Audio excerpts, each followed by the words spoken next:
اللي هو الواحدة بتتاخد كده، تاخد كده شوبستيك، تغط في الصوص وتتاكل بألف هنا. بس خلاص. دامبلينج اللي احنا كنا قليناه بنطلعه بقى، نحطه في الطبق عشان نقدم معاه الصوص بتاعها ان كان بارد او حامي.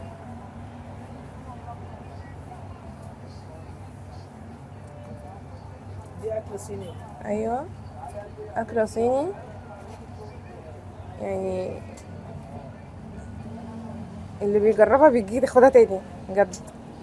بس بقت مقرمشه من الزيت المقليه الفرايد، ودوت الصوص بتاعها. صوص ده عبارة عن إيه؟ الصوص عباره عن صوص صويا ومتخفف وعليه حاجات تانية بقى كده، وبصل اخضر وسمسم. والسمسم ده رسمي في الأكلات الآسيوية. ايوه طبعا، وزيت السمسم بيتقدموا إزاي مع بعض؟ يعني انت اللي هو الواحده بتتاخد كده، تاخد كده شوبستيك، تغط في الصوص وتتاكل بألف هنا. بس خلاص.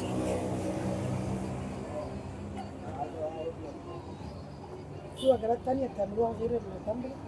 في سويت اند ساور تشيكن وبيف وشريمب، وفي بطاطس قنبلة عبارة عن بطاطس وستريبس وصوص شيدر وهالبينو. اللي عاوز يشيل هالبينو عادي بنشيله. وفي بطاطس عادية شيدر بس.